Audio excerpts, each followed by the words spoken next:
ringing just as you said, it's 7 o'clock. It's time to go from a number out of Baton Mm, Rouge. How wow, about that? isn't that interesting? Getting calls late into the evening from Baton Rouge. Maybe it's the governor calling to get some advice about insurance. I very seriously doubt that. I'm thinking that he probably doesn't want to hear what I have to say. the, sa- Probably not. the same as our other attorney friend, because I sure let loose on him this week, didn't I? Yeah, I won't name any names, but I saw that text message exchange. Well, we can talk about insurance a little bit. I mean, I think Well, that'd be deserving. it's real simple. It's through the roof. I blame the lawyers and the legislators and the insurance companies. Fix it. It's that simple. Well, that ain't nothing new. We all been saying that, but Yeah. but I would agree with part of what you're saying, the insurance, companies and the lawyers, but they don't want to fix it. They want this cat and mouse thing to go back and forth again. And you know why they want it to go back and forth again? Because they're laughing all the way to the bank. Well, yeah, all of them are laughing all the way to the bank. When some jackwagon can sue you for $1 million when he's walking around at the scene of an accident with no damage to his vehicle and says, I'm not hurt, I don't want anything, but then a week or two or a month later runs into some lawyer and then now he's got to have medical treatment for life and he can't have sex and all this BS, you know, just so that he can get a settlement check out of insurance or the maximum amount will be payable. I mean, Oh, sure. Now that just can't be true, Duke. I mean, we all hear those types of stories. It just can't be true. oh, I can tell you, it's absolutely 100% true. And and interestingly, you know what? It Landry did say something. I watched the thing, and he said, Right. he blames both the insurance, just what you said, the insurance companies and the lawyers. Mhm. And he's right. And he said, Louisiana's no different. We have an equal amount of car accidents and statistically, all those things are the same across comparable spectrums in other Right. states. Those Right. are all the same. But the difference is,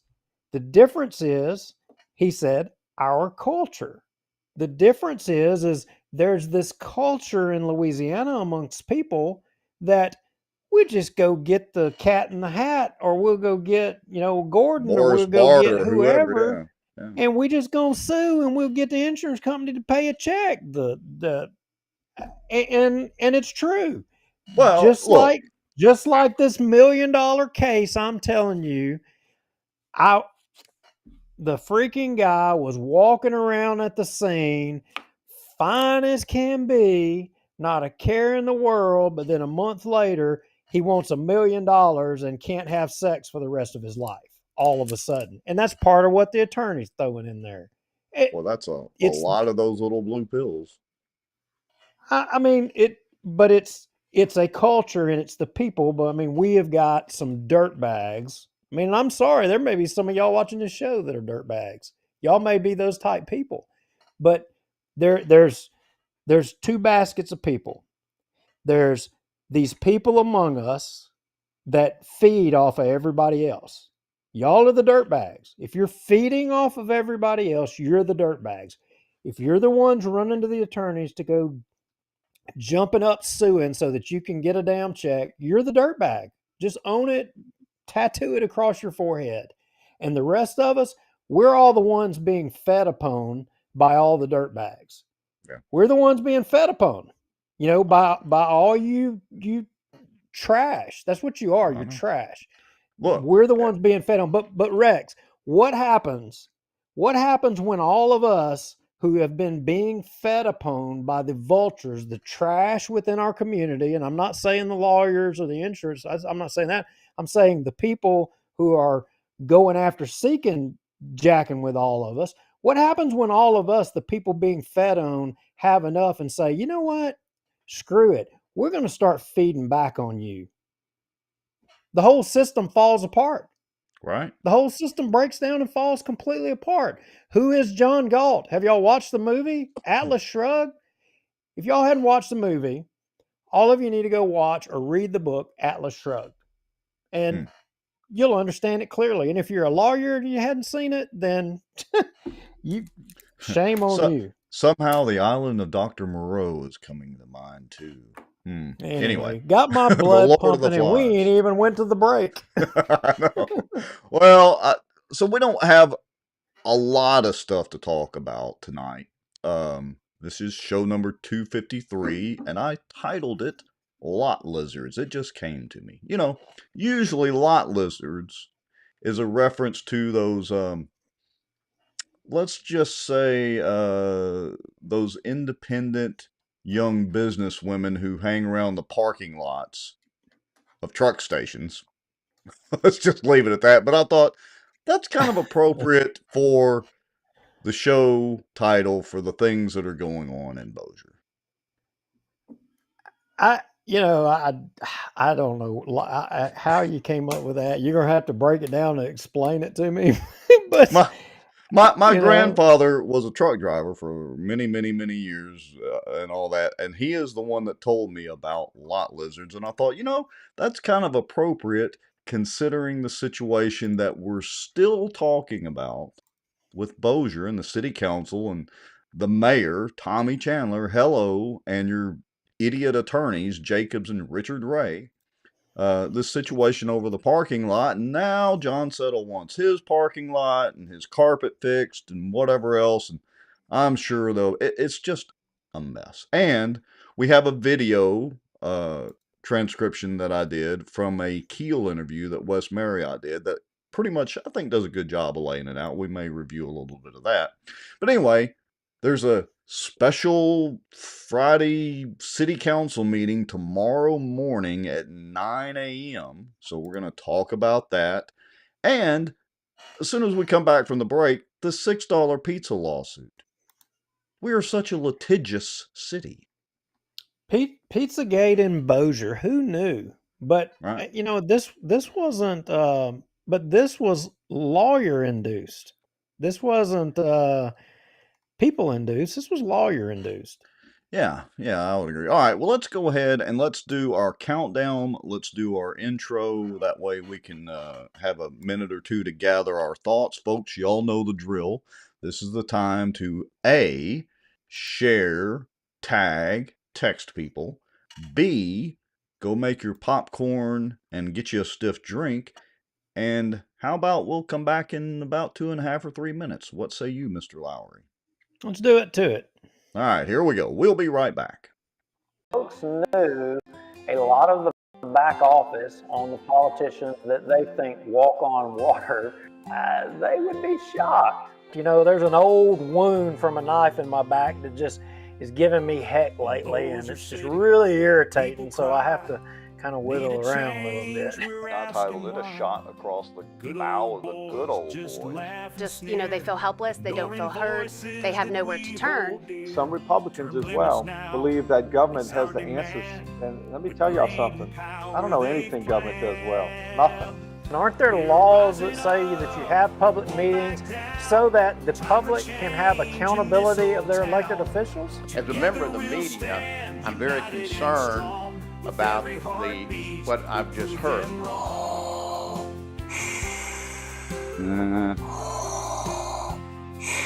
Well, I'm not thinking Star Wars at all. I'm thinking zombie apocalypse. Oh, folks coming from the border down there? Yeah, it's going to border. It's actually going to Mexico and Bosnia. Doesn't mean they interpret it the same way that I do. For instance, the Second Amendment. I take it very literally. That's been interpreted different ways in the court system all the way up to SCOTUS. We're still right now combined on both pages and YouTube at 264 people watching. That is amazing, folks. Through conscious, shocking action, which in turn would enrich sitting city council members Scott Irwin and David Montgomery Jr. In theory, it's an every week thing. We got to double check and make sure it's like a miracle any of this actually works. This live broadcast is brought to you by The Outdoor News, fishing and outdoors for our area, Acadiana Mortgage, Over 25 years in the mortgage business. Pelican Training and Consulting. Reach out to Julie Ferris. Smarter Geek, making technology easier. And folks sharing information and watching out. Now, grab your popcorn and a drink. Here we go. I know, that's what I'm saying. We got to work to improve it somewhere else. Well, I mean, the biggest, oops, we're back. Well, the biggest thing to me is the stupid policy. I mean, I get it. I guess they're running out of servers and maybe they can't afford servers, even though they're building this huge data center over around Ravel or wherever it is. Anyway, I mean, Facebook's half our crowd, but this stupid policy of deleting live video content after 30 days, I mean, I could turn around and re-upload them as videos and they would keep them there. But that's kind of crazy because we lose all the comments there. And I don't know. If we could get everybody to shift over to YouTube or Twitter, I'd be fine. But the truth is, a lot of folks are still on Facebook. Well, you know, I mean, you saw that Zuckerberg been colluding with China. It came out in, you see the whistleblower in Congress was talking about how Zuckerberg was disclosing everybody's information to China off of Facebook, Meta. You see that? Yeah, but again, let me give my take on all that. So I have a simple rule. I don't put anything on social media, those two key words, social media, that I wouldn't put on a billboard, period.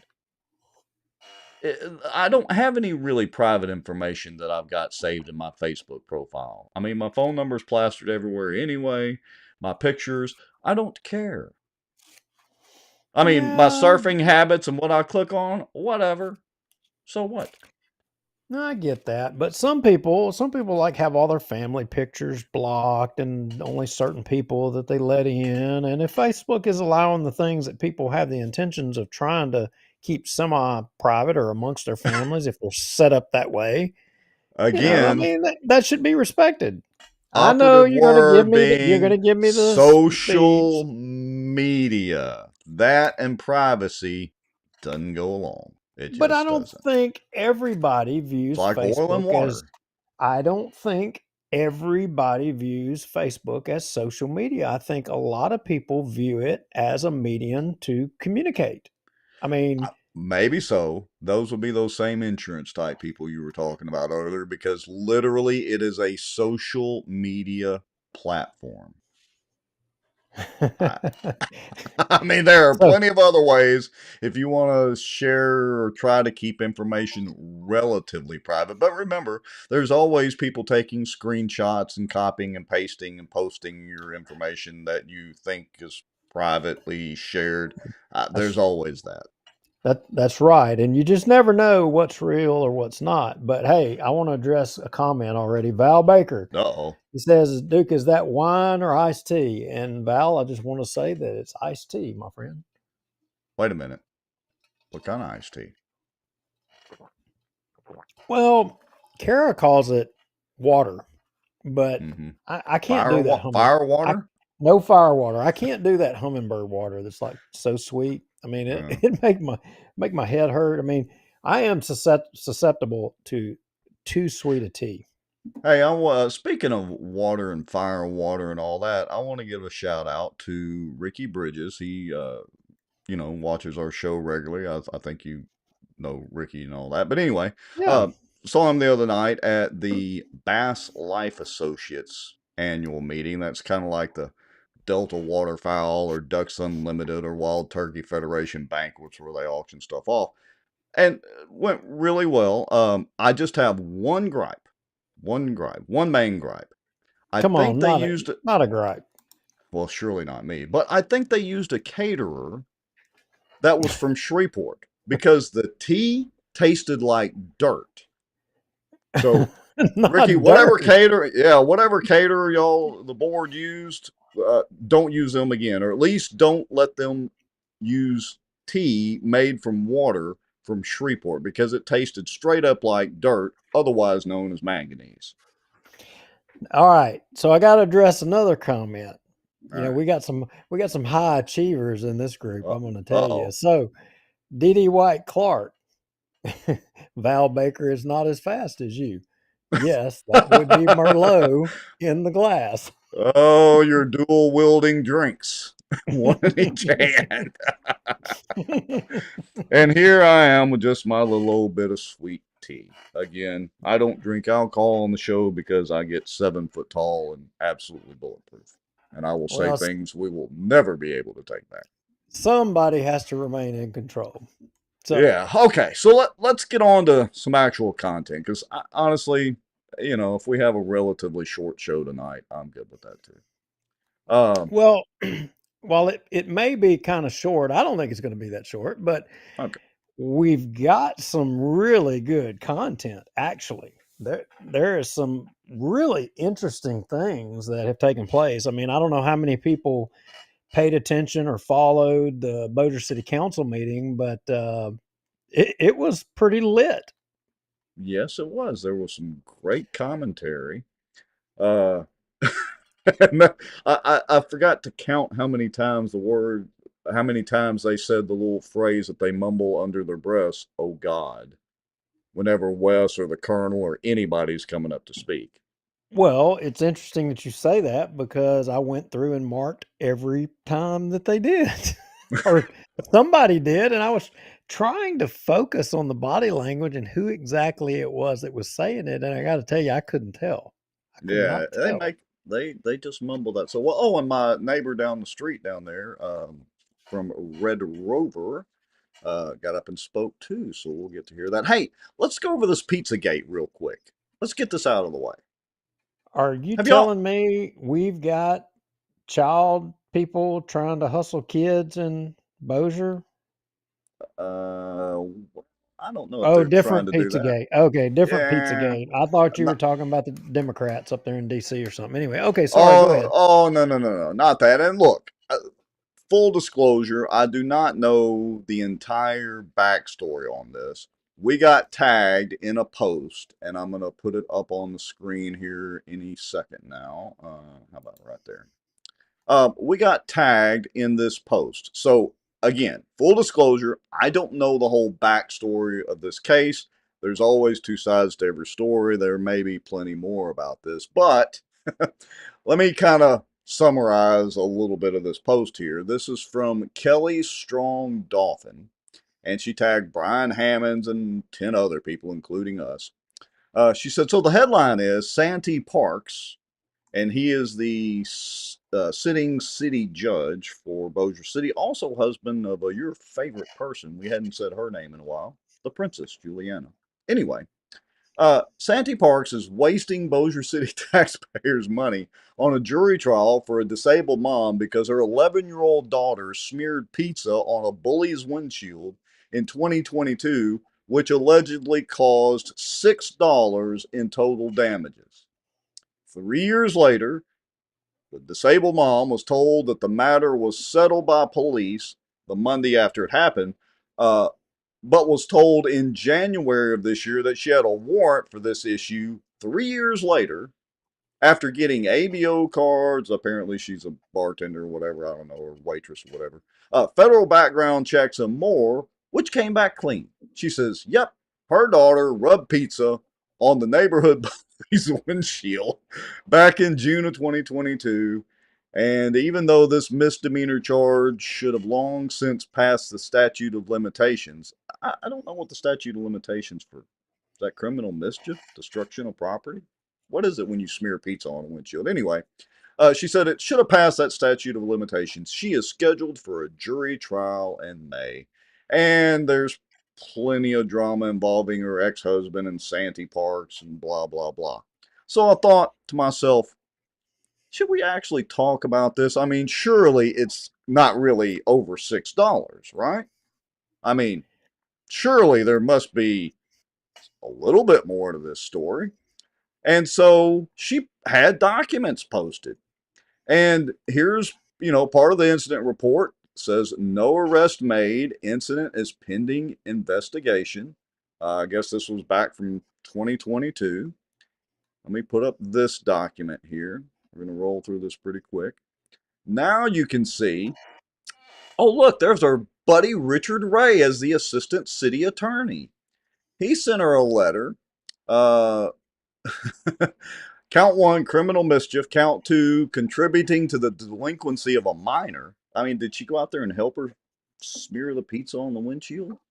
Uh, Look at this. 60 days in jail, all suspended. Pay a fine of $349. 1 year active supervised probation. Perform 32 hours of community service. Pay a $60 a month fee to the Bossier City Marshal's office. I guess they're not cutting enough lawns these days or whatever. I don't know. Or enough barbecues. Anyway, maintain full-time employment or complete 20 hours of community service per week. Obtain a GED if no high school diploma. And for contributing to the delinquency of a minor smearing pizza, pay a fine of $199.50 plus court costs, or 20 days in jail. And that was dated April the 8th of 25. Now, I mean, surely it wasn't really just $6, right? I mean, surely not. But lo and behold, on the incident report, you can see it highlighted in yellow. Might be a little hard to read, but that says the value of the damages or whatever, a whole $6. I'm thinking that would be the cost of a car wash. Probably so. So what you're telling me is that the Richard Ray, part of the city attorney's office, and the Santee Parks, the currently elected city judge, find that it's the best use of your taxpayer dollar resources to try to have a trial over $6. Judging by the going by the documents that she had posted, it would appear so. And what's even more interesting, but wait, there's more. Look at this right here.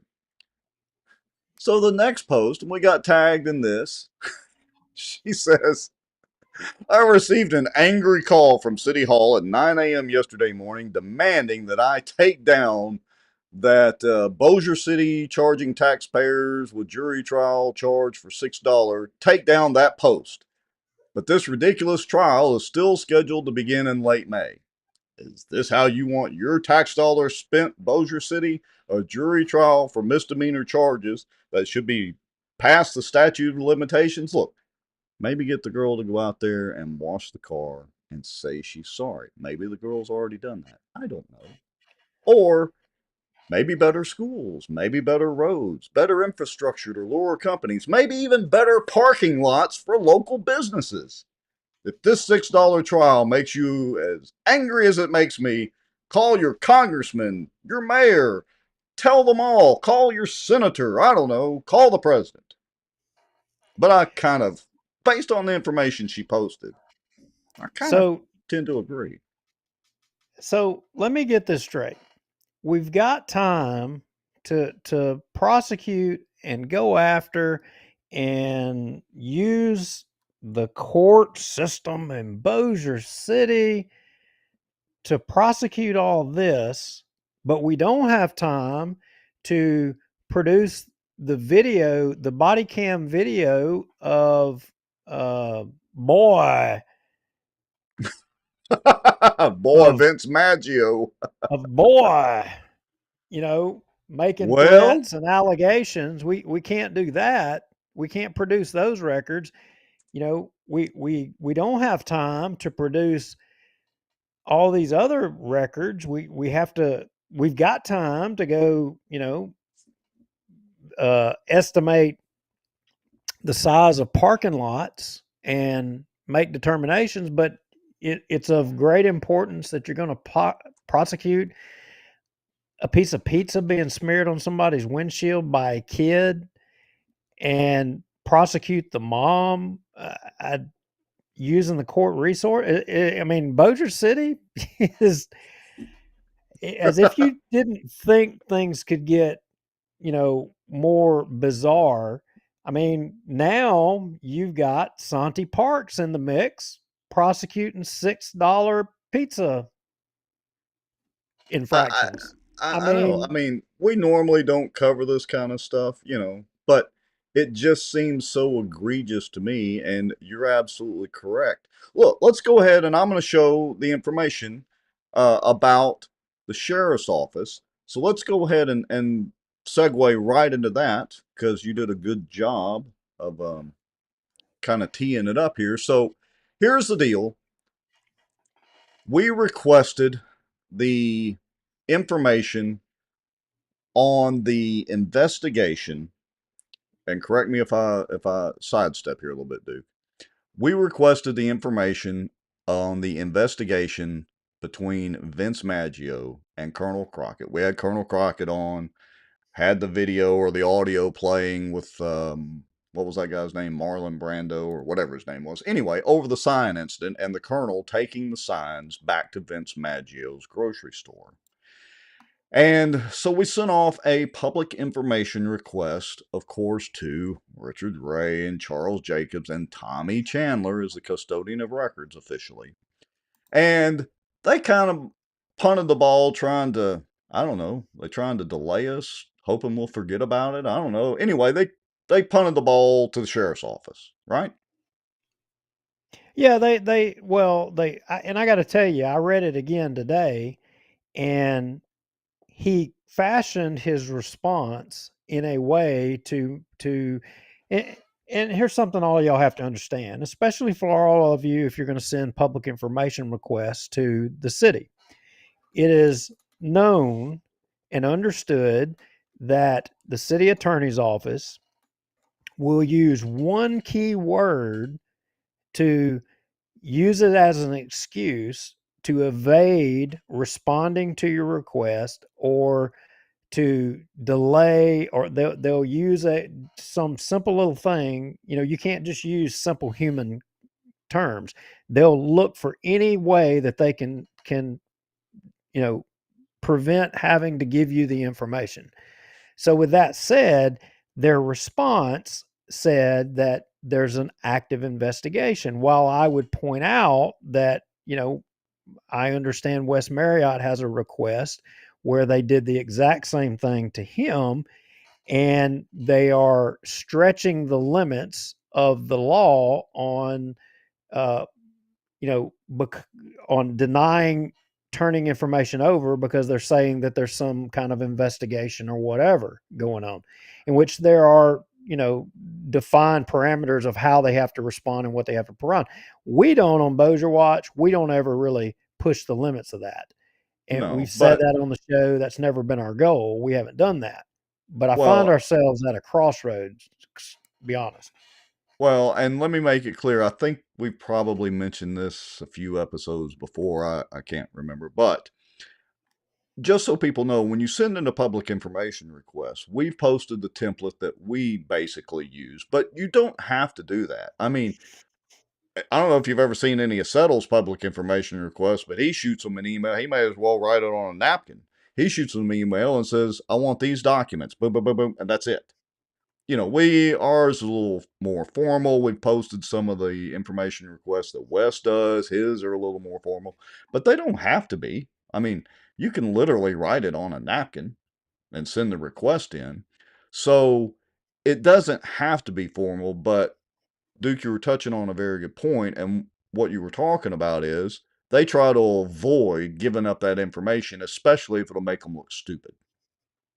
Well, and in this particular case, I'm going to go out on a limb and say that the reason that they fought hard to refuse to give this information is because there's no doubt in my mind that the body cam footage of Vince Maggio would not be uh, casting him in a very good light. Not be kind to him.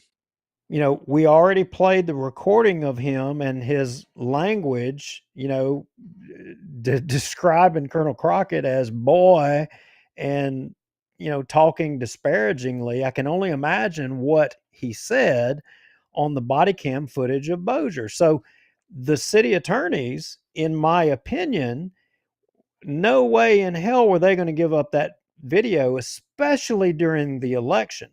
That, Right. because I feel like they knew that it would probably make Vince look bad. And, it would potentially show something that could be used in the campaign to enlighten the public or the citizens of Bossier as to who they were actually voting for. And they had to prevent that.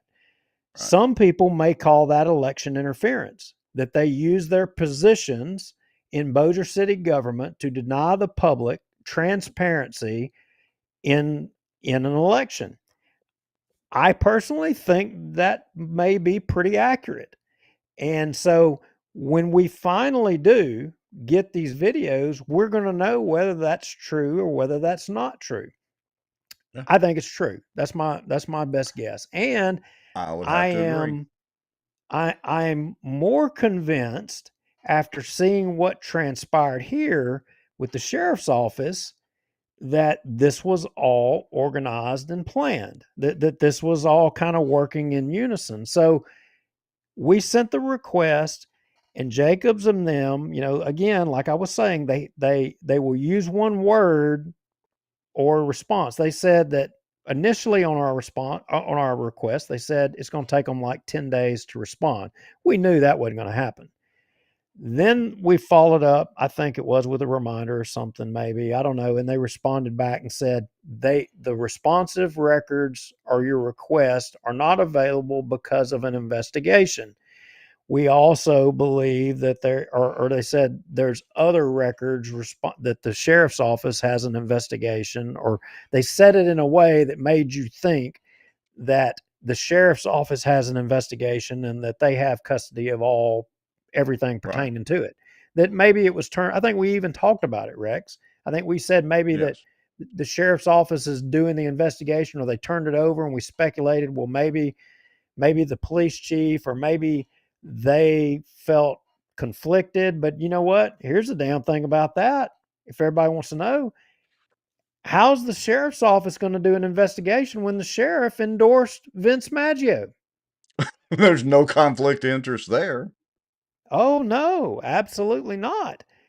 Or it's the fact that Vince Maggio maybe did something illegal or maybe committed a crime on video. Look, at best, he did something stupid.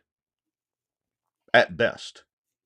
So, well, yeah. All right. So Val Baker says, yeah, why the sheriff's office? Because they wanted to punt this down the road and be able to delay. And I agree with you, Duke. So let me put up a couple of these documents. I've got the first one here. This is part of the incident investigation report. Colonel Crockett, you're in the comments. I don't know if you've even seen this yet. But this is from the Bossier Parish Sheriff's Office, and I have to say they were pretty prompt about getting it over. They did charge $1 per page, and then had to call them to give them a credit card over the phone, but that's a whole other story. Anyway, they were, very receptive to getting the information to us. There was not a problem there. But notice down there the narrative on 3/11 of 2025 at 1626. I, Deputy DeBello, I hope I said that right, and Corporal Sprankle responded to investigate a theft. Prosecution declined. Now, let me pull up the next document here. Let's see, which would be this one. This is a little more details, and I know this may be hard for some of you to read, so let me kind of go through it. This is a victim, Vincent Maggio, offense theft. Date or time reported March 11th. All right, on March 11th, Deputy DeBello and Corporal Sprankle responded to a theft investigation at 2525 Benton Road. On arrival, I made a contact with Vincent Maggio and Gary Miller. Maggio stated that offender David Crockett removed a $200 4x8 campaign sign that belonged to him out of Miller's yard at 2525 Benton Road. Maggio stated Crockett is the campaign manager for his challenger, Ruth Johnston. Maggio said, wait a minute. What? Yeah, you didn't know that? Colonel Crockett apparently was Ruth Pope Johnston's campaign manager. Colonel, did you know that? I didn't see you on any of the campaign finance reports, and heck, Colonel, you set up a PAC. You literally and legally and ethically couldn't do that. Yeah, that's against the law. I don't think that could take place. Oh, wait a minute. I know. He was trying he filed this report with the sheriff's office so he could try to build a case to say just because he says it and the sheriff put it in a report, oh, It you're must be breaking true. the law. It must be Yeah. true. There's You a see it police right report there. filed on it. Vince's stupid comment. Crockett is the campaign manager for his challenger, Ruth Johnston. There you have it in black and white. Maggio said that Crockett brought the sign to Maggio's store in Bossier City. Remember, folks, we played the audio of this, had the colonel on as a guest so he could walk us through it. And told the manager there that Maggio should not be putting signs in people's yards without their permission. Well, that's actually true. That was in the audio. Maggio stated that Crockett made the claim to the manager that the sign was not in Miller's yard, but that it was in Marion Gentry's yard next door at 2505 Benton Road.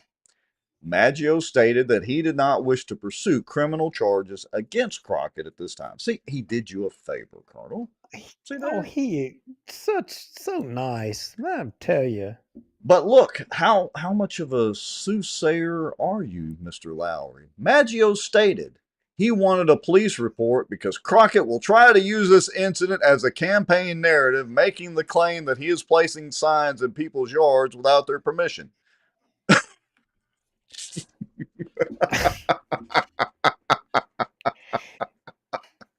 This is the... you just can't make this stuff up, folks. Wait a minute. Do we have the Marlon? Where is Marlon Brando? Can we play the Marlon Brando recording again saying they didn't put a sign in my yard once, but twice, and I never asked for it? And I mean, he said exactly that.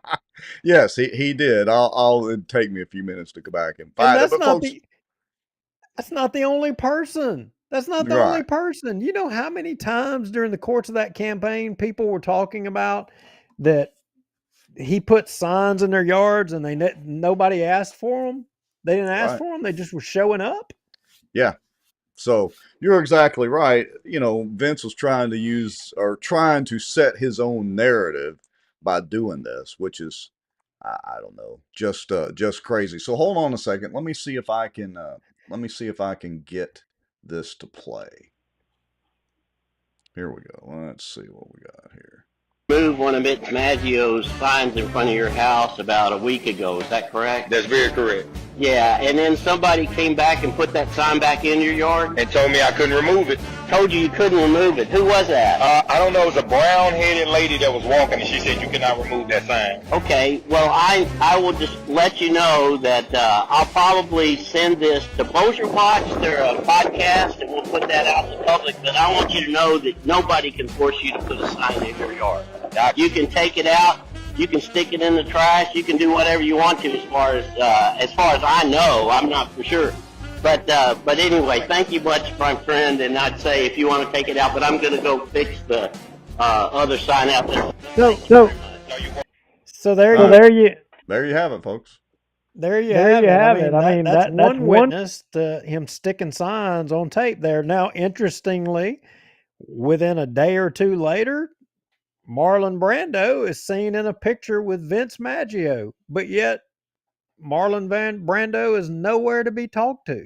He don't take calls. He's went dark and silent, and the last thing that you see from him is a picture with him and Vince. That's it. I went by his house twice, and he would not come to the door. Imagine that. Imagine that. I wonder who he voted for. I wonder what his voting record is. Somebody should check into that, but I digress. All right. So Maggio stated he wanted a police report because Crockett will try to use the incident as a campaign narrative, making the claim that he is placing signs in people's yards without their permission. Well, duh. He stated he wanted the police report to prove otherwise. Miller stated that he gave Maggio permission to place the campaign sign in his yard and claims that the sign was on his property line, but not on the Gentry property. Miller stated that he did not wish to pursue any criminal charges for Crockett entering upon his property and removing the sign at this time.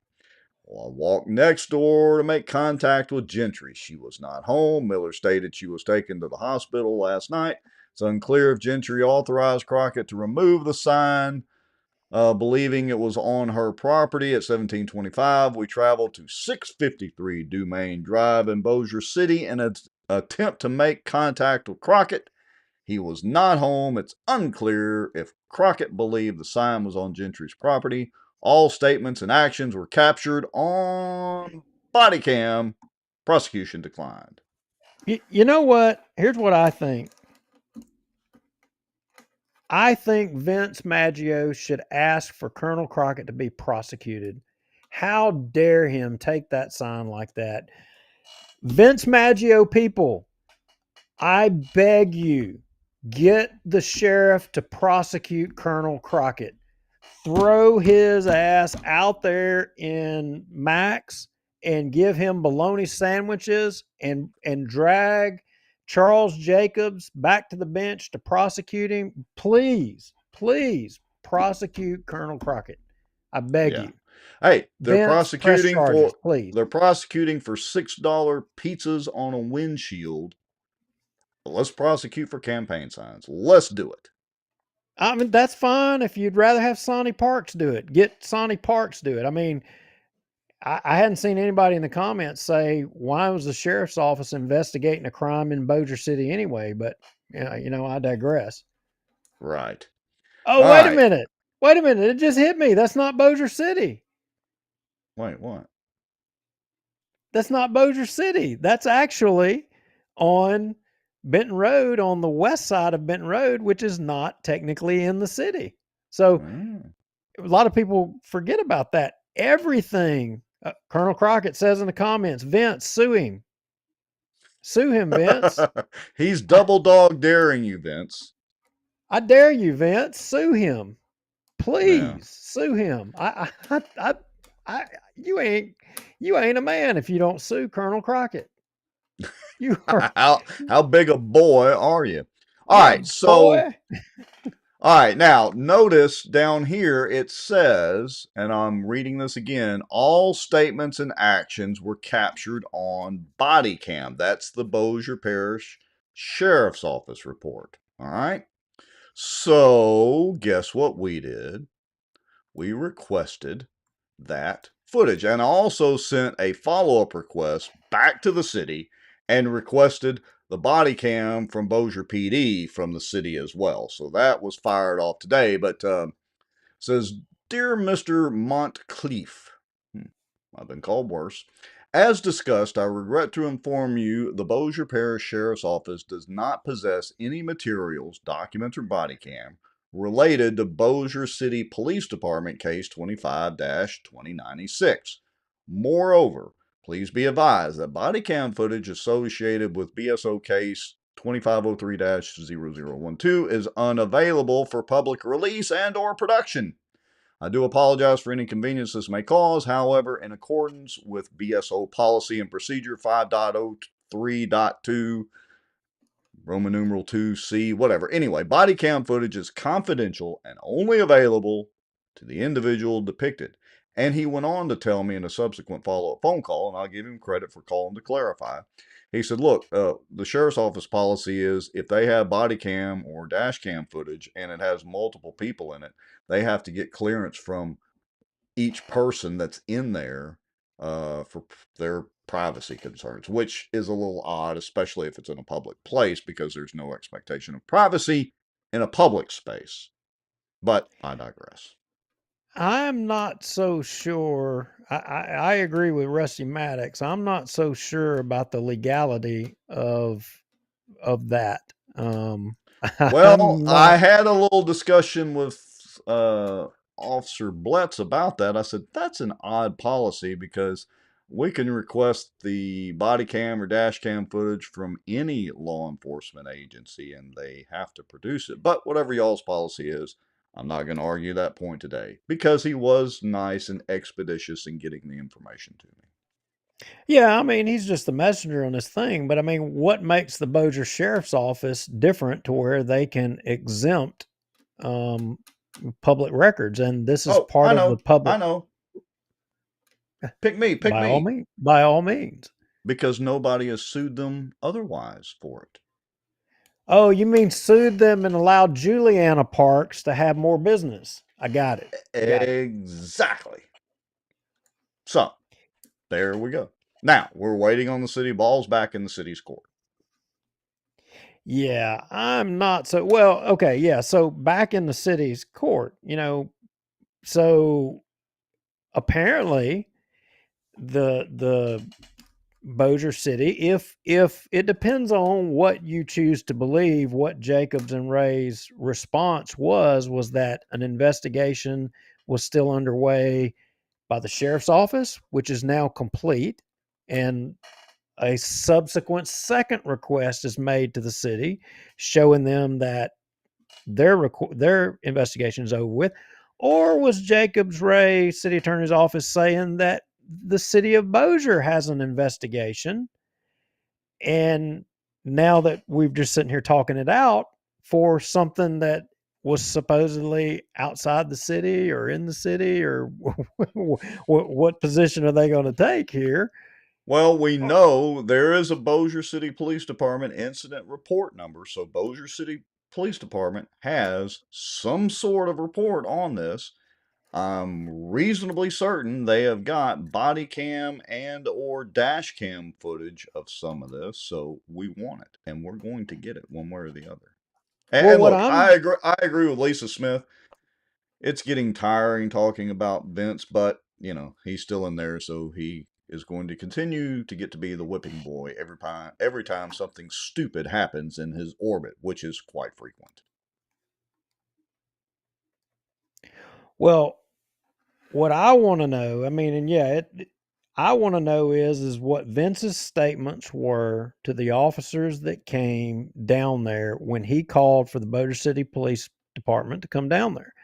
I want to know what his statements were. He made statements on, camera. I mean, to the officers, and the officers went to every single location where the colonel was asked to pick up signs, and the colonel on his own returned them back. And those people, as I appreciated, at every location were interviewed on recording. And I understand that they all confirmed that, yeah, they didn't give permission to put it in there. So when these statements here, what Vince alleged in the sheriff's office report, I'm going to say that I think that the statements that he made to the sheriff's office, and it was after the fact of the Bossier City incident, I think he may have told the sheriff's office something that he knew wasn't accurate. Well, he was trying to bend the narrative to his own will, I guess. I don't know. So we're going to stay on it. We're going to get this information one way or the other. Well, Jacobs and Ray are going to do everything in their power to prevent, us and y'all and all the public from seeing the video in Bossier City of what Councilman Maggio, said, and what Boy said. Look, I want to bring up this point too, again, addressing, I think it was Lisa Smith, about being tired of Maggio or hearing about it. The main point is, it's not really about Vince per se. It's the things that the good old boys, the remnants of them, Jacobs, Richard Ray, I'm lumping Tommy in there now because he's the mayor. He's the one that hired those morons. It's the things that they are doing to try to manipulate the information flow. That's the point, the real crux of this. It's not specifically about Vince. It could be about any candidate. It's that they're trying to manipulate the situation and make it complicated to get the public information. They don't want you knowing the truth. Right. They're trying to hide the facts. I mean, you may think that if you saw a video, you may have one view of it than somebody else. But in them controlling, what you view, you're being limited to, to what your knowledge can be on everything that they're doing. The same thing goes with that parking lot up there. Did they say a word about it? They didn't say a word about it until Councilman Hambone brought it up at the council meeting.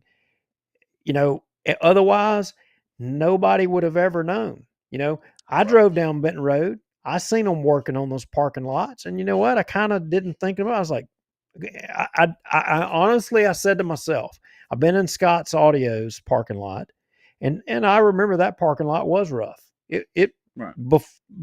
I remember it before because I've took trucks in there. I've had Scott put stereos, tint windows, do that stuff in some of my vehicles before, and I didn't remember the parking lot being the most fantastic parking lot way back when. That's neither here nor there. Apparently it got worse. And then Bossier Power, I've been in that parking lot this year. I do business with him, and I like him. I don't think he had anything to do with all of this. But that parking lot damn sure didn't need redoing. And all of a sudden so I'm driving by and I'm like, why would somebody spend all the money that it's going to take because concrete is expensive. Hammonds is right. It's freaking expensive right now, higher than I can remember it. Why would somebody redo a parking lot like that right now? Nobody would. Yeah. Except OPM. Bingo. Other people's money. As long as it's other people's money, it don't matter. Right.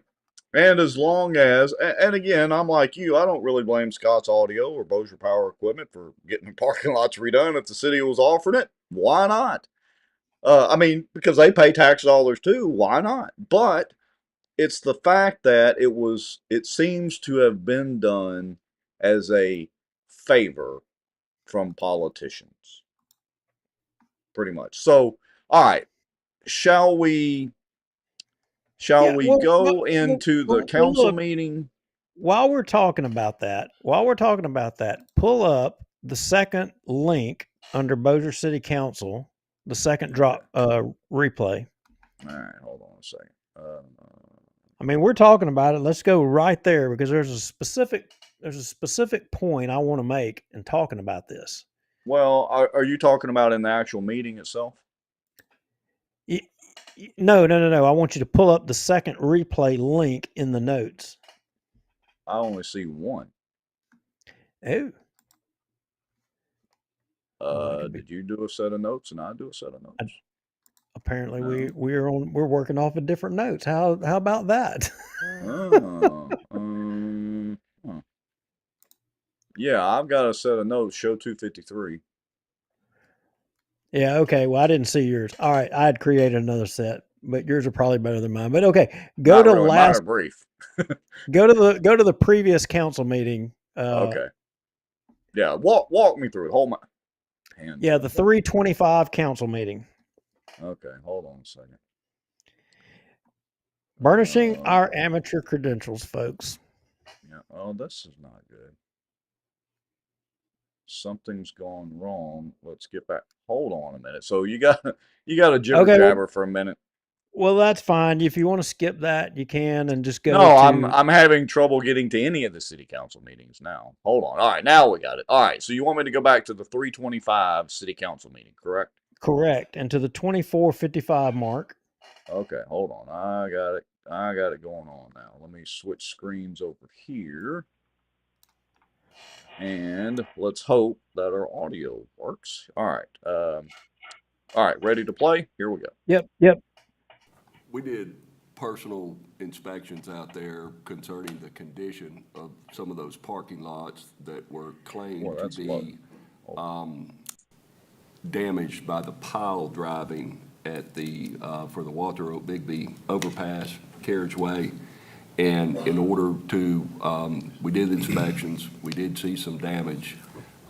There was damage also claimed by some of those businesses concerning cracked slabs and of the buildings and things themselves.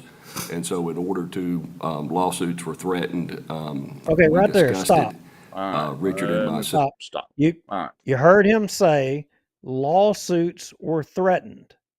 Right. And Joey Herman, in the comments, Joey Herman says, but Bossier Power had to raise a stink and threaten a lawsuit to get the city's attention. So go to the folder, Rex, and go to cut 1.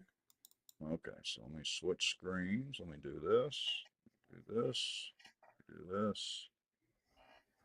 Okay, there we go.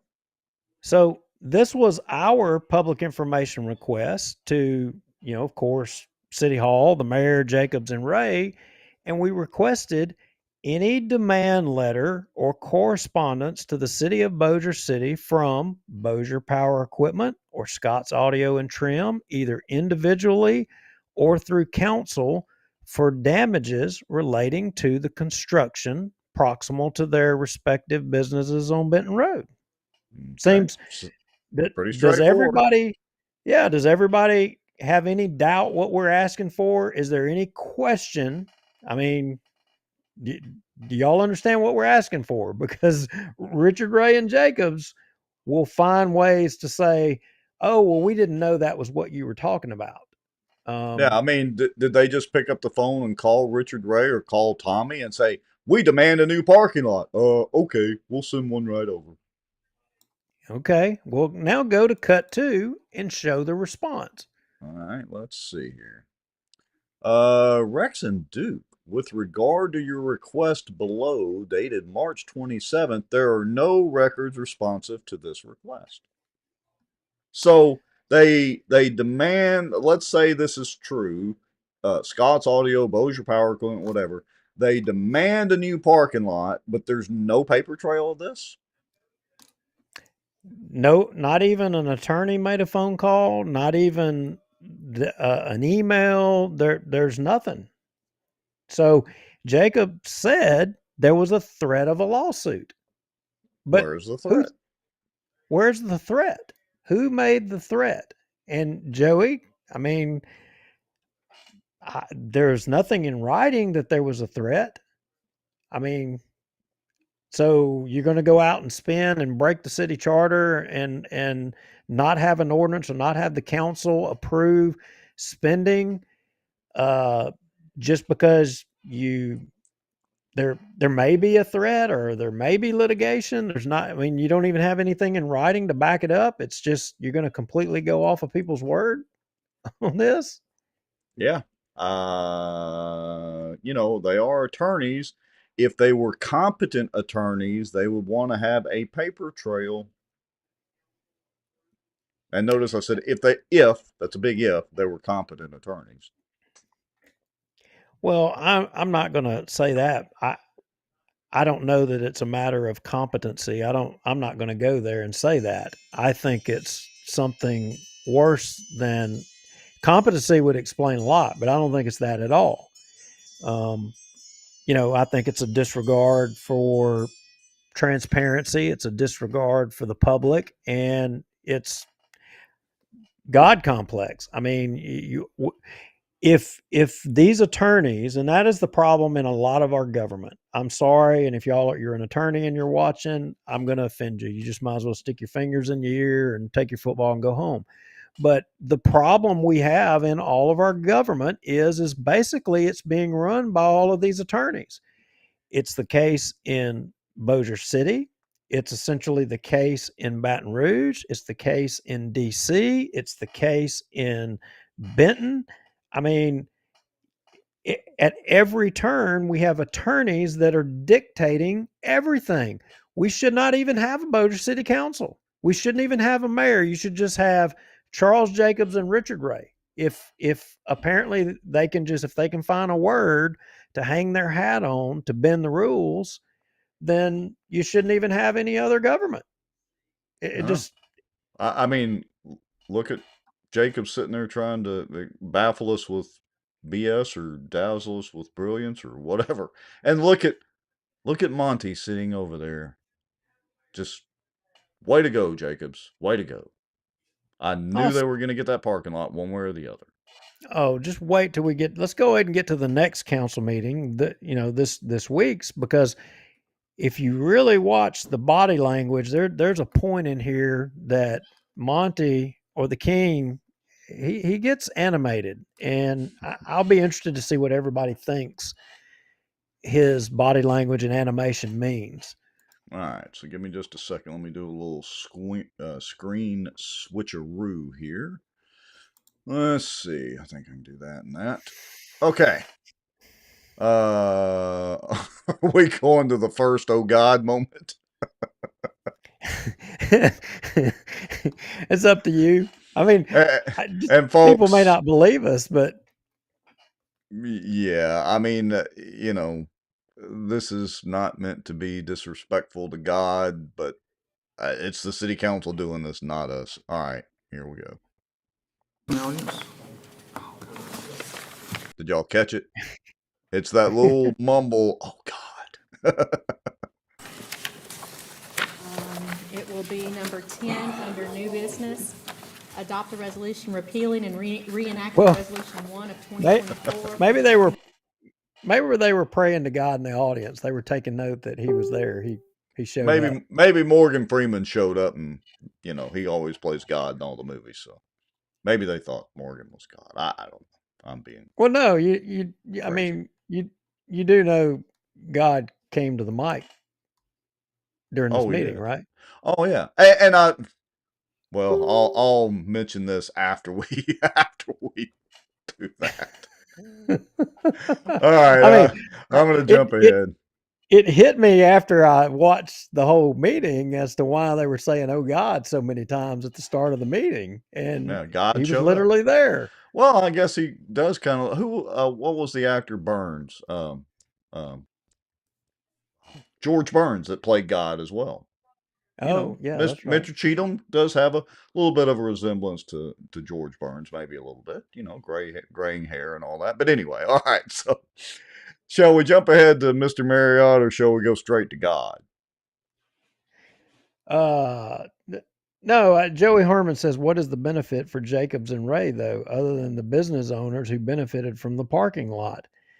Well, I mean, if non-elected officials can dictate policy in Bossier City and break the rules that are set forward, I mean, the charter says how money has to be distributed and all that. Hey, in Queen Monty's office, right over there, not far. It sure is. I wonder if he's going to be next on the list for free parking lots and lot lizards. If the benefit to Jacobs and Ray is if they, because they are attorneys, can sidestep the rules and laws to affect the expenditure of taxpayer dollars without the rules that are approved by the citizens of Bossier, and then again, why do we have government? You should just elect or appoint an attorney to run the country, to run Bossier City, to run Bossier Parish, the state.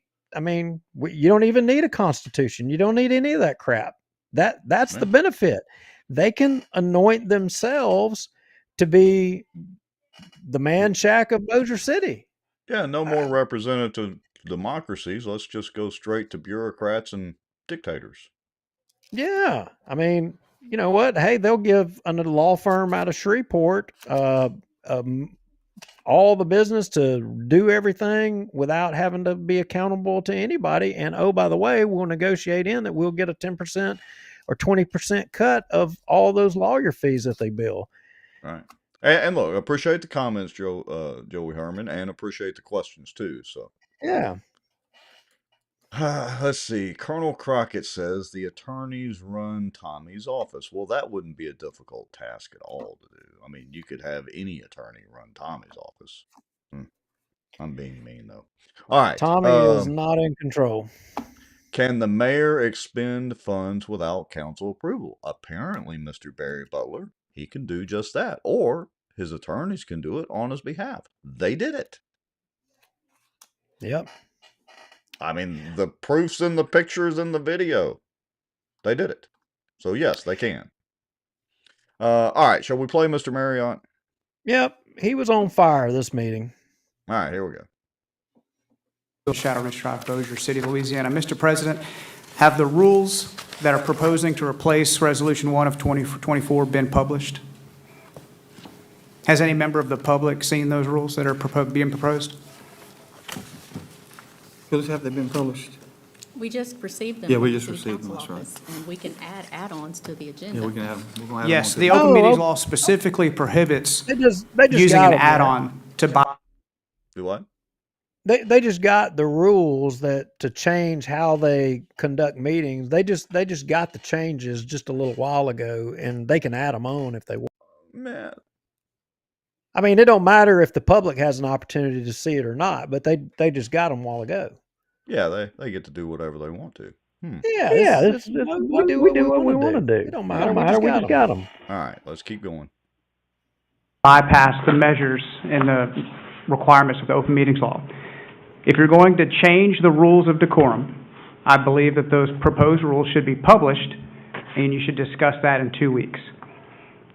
It specifically states in Title 44, you cannot bypass open meetings law with an add-on agenda item. It's a matter of fact that many of you were served today with a subpoena, and this rule change is an attempt to make the federal lawsuit against the city moot, and I think this is underhanded. It's the same reason why the city is subject of a federal lawsuit concerning the rules you're going to replace today, and by doing this without the public having an opportunity to see it, I think is a travesty. I think there should not be unanimous consent. I think you should discuss this in 2 weeks and let the city of Bossier have an opportunity to review what you're going to rule on today. It only takes one vote to prevent this from passing. Thank you. All right, so just to be clear, so we're kind of jumping around a little bit, but we're trying to roll through the meeting. Wes was commenting on the agenda, and an item was attempting to be added on to the agenda at the last minute that would revamp the rules of decorum and the general rules for the city council meetings. And I think what transpired was when they earlier in this term tried to change the rules of decorum, thereby kind of breaking the law regarding open meetings laws. If I remember correctly, West filed a federal lawsuit against them, and that's going on. So in an attempt, as Wes said, to try to make that lawsuit because they all just got served subpoenas, in an attempt to try to make that case moot, they were going to fix what they did wrong now to make it go away. Echo. I don't think that works, though, because changing the policy down doesn't go back in time unless they have some sort of time machine. Doesn't go back in time and correct the mistakes they made in the past. That's like saying, I stole this watch from the jewelry store, but to fix that, I'm going to replace it with this other watch of like value. And it's a little better watch, by the way. Is it Rex or is it me that's echoing, or both of us on YouTube? Probably both of us, and I just fixed it right there. All right. Are we still echoing, y'all? Crazy echo. Yeah, the software that we use, there were some updates to the operating system, and so I've got to be real conscious of how I do the audio when we're playing these videos through. So your echo should be gone now, Mr. Lowry. Roger that. Y'all don't like to hear me twice at the same time, huh? Okay, got it. I'll say it once then. All right, so be conscious of that, Duke. If I'm playing the video, I've got to make sure when you start talking that I stop the video, and I've got to hit another button to help prevent echo, or we'll get echo. All right. Yeah, there we go. So that was the point here, and Wes made a really good point. And like he said, it only took, this was trying to add it on the agenda, so it only took one person to knock it off. And I'll bet y'all can't guess who that one person was that stepped to the plate. Who would that be? Let's see. Do we have the screenshot marked? No, I don't think we. I don't think we do. But anyway, let me see. Wait a minute. Yeah, we do. So anyway, keep going. I think at the 12:21 mark, Charles Jacobs makes a comment that was pertinent. Okay, so I'm gonna unmute this deal and then play that, and then I'll swap it back. Here we go. Both speakers, what they've talked about. I'll be talking about the add-on. It's a resolution to change two provisions, minor provisions of the rules that govern the decorum, city council meetings, rules of procedure and process. It is not a violation of the open meetings law. This resolution was received today. It requires a unanimous vote to add it, and it also requires a majority. If added, it requires a majority vote to pass. And it is in no way, in my opinion, any type of violation. Mr. President, since you answered my question, I had a few minutes remaining. May I respond to that, please? Because I asked the question. You can ask the question. Thank you. Just wanted to read this. Hi, Wes. I wanted to update you on recent occurrences. We were supposed to have a meeting with the Bossier City's council this morning, but they canceled at the last minute. We believe this may be because some of the council members were served yesterday with the subpoenas for their depositions. In order to avoid depositions, the council may attempt to change the decorum policy at today's council meeting. This was sent at 2:31 p.m., which I responded, there's no add-on item. They can't do that. But in the very last moment, there's an add-on item to change a specific thing in order to hide and obscure these matters from the public. Again, it just takes one vote to prevent this from being on today's agenda, and you can discuss it in 2 weeks, which I think is fair, and I think the people have an opportunity to review it. Thank you. You know what I want to know? Oh, I'm sorry, I'm echoing again. Oh, that's okay. I got it. We're good. You know what I don't get? Where's Baton Rouge? Where is it not patently obvious to everybody watching what all goes on in Bossier that there is not unethical, crooked things that are going on? I mean, I think everybody here knows that it is. I think everybody acknowledges it. And I can say that I know that these things are being reported to people with enforcement ability, but yet we know for a fact they don't do anything. They don't do anything.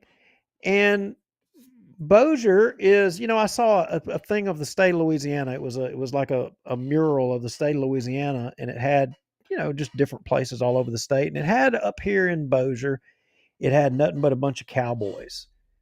And I think that's true. I think this is the Wild West up here. And I don't think that there's anybody with a backbone in law enforcement that will try to clean things up. Maybe they just can't see over I-10. Maybe I-10 is too high. They just can't see over and see north of I-10.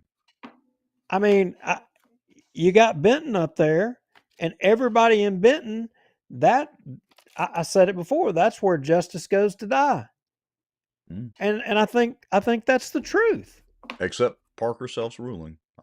Except for Parker Self ruling, I have to always clear that. But the vast majority of the time, that is correct. Well, yeah, so very interesting. Shall we listen to Mr. Cody McKellar, my neighbor? Yeah. All right, here we go. Let's see here. I'm going to click this button and this. Cody McKellar, 2217 Hickory Ridge Drive. I'm here today to discuss the executive session that's on today's agenda.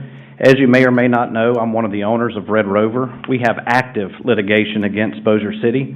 From the beginning, we've tried to negotiate finality to our case, but we've not had success despite our very best efforts and favorable offers for the city on the table.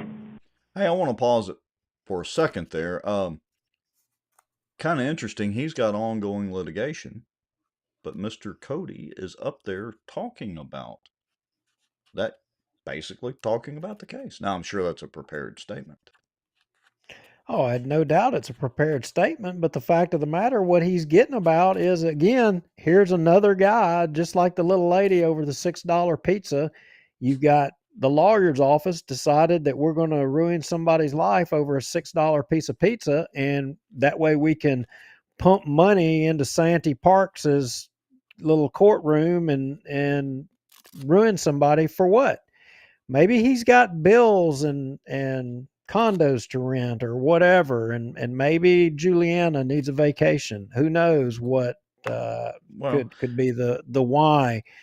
But Red Rover, we played the video. There was body cam footage of that incident that we got, and where the policeman was basically saying, so you want me to arrest this guy for nothing?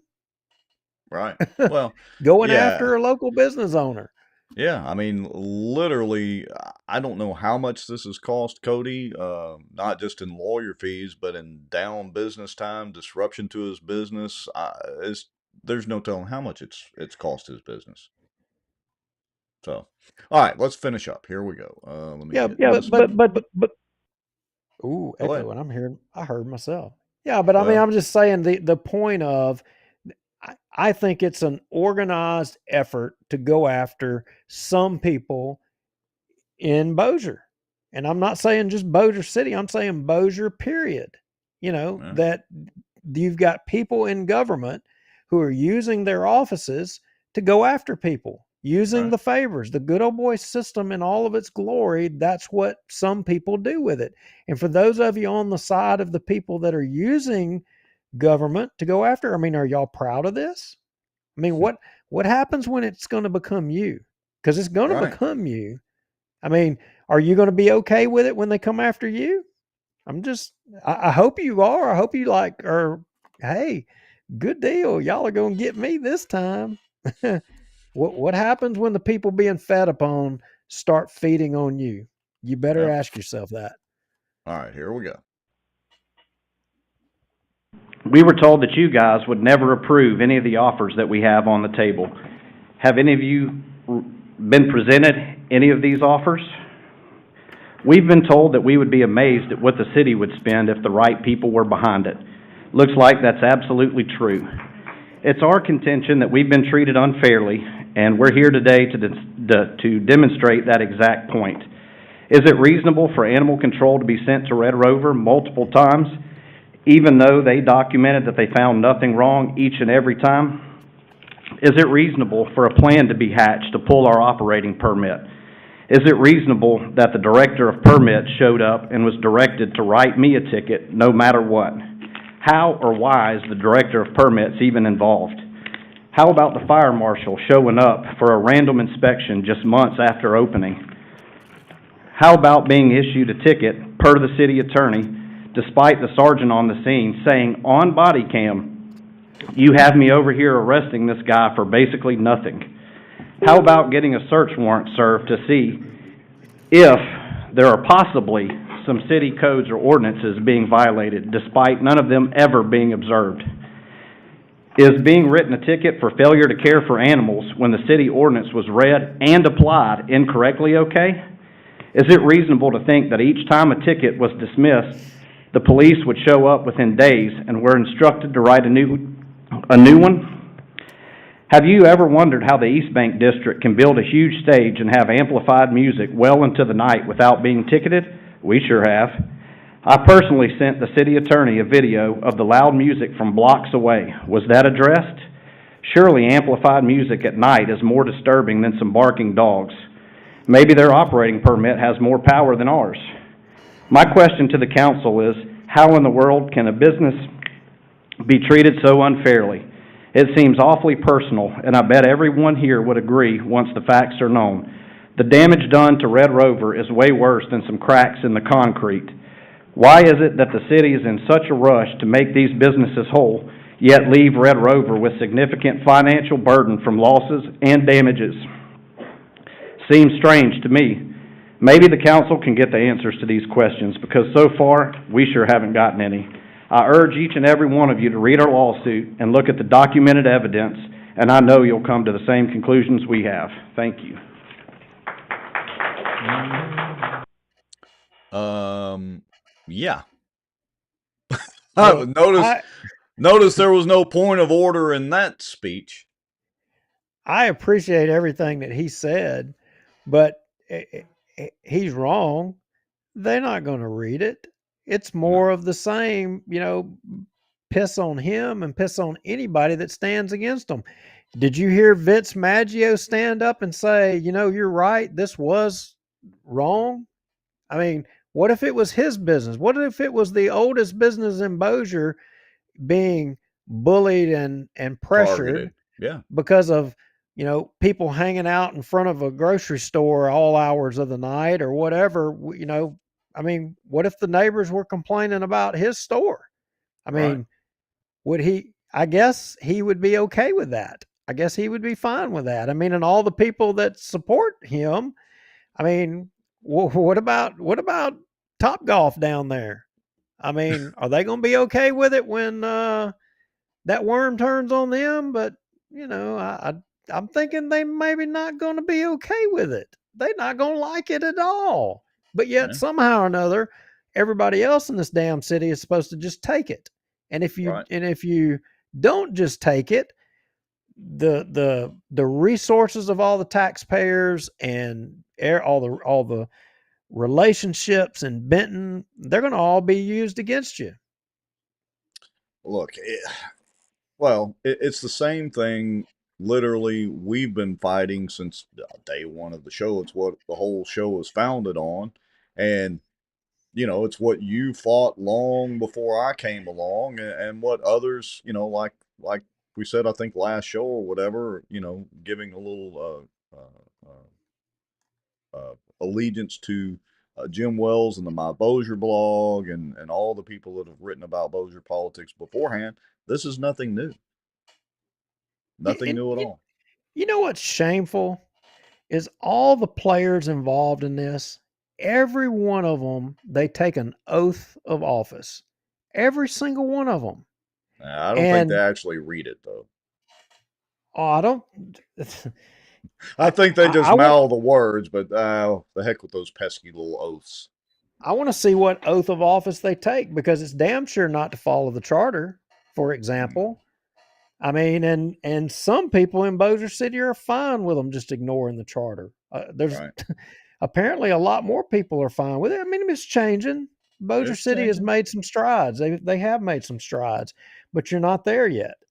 Right. All right. So here we go with the voting results. This is again to add on to that would be Tuesdays, to add on to Tuesday's agenda a discussion and then adoption of revised rules for the city council and rules of decorum. And looky there, our favorite bull in a china closet stopped and defeated that from happening on Tuesday, Mr. Brian Hammonds.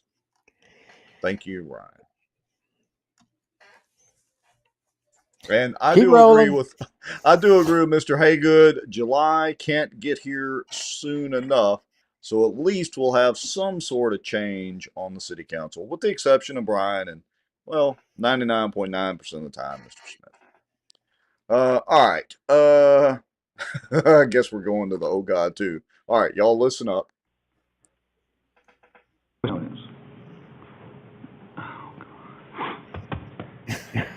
That sounded like a Jeff Frio guy, but I can't be certain.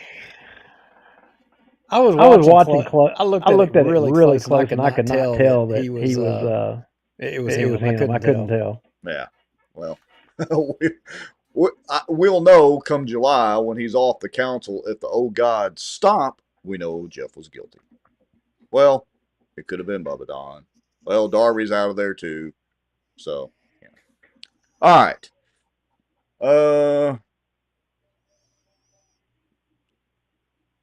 What shall we jump to now? Galling to go to the...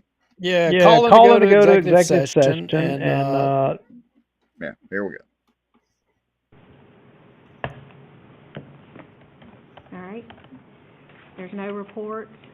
Executive session pursuant to Louisiana LSA 4217A2, to discuss negotiations with respect to prospective litigation arising from the construction and completion of the Walter O. Bigby Carriageway project pursuant to LSA 4219A1B3B. The parties to any prospective litigation are identified as the City of Bossier City, Bossier Power Equipment, Scott Audio, and John Settle.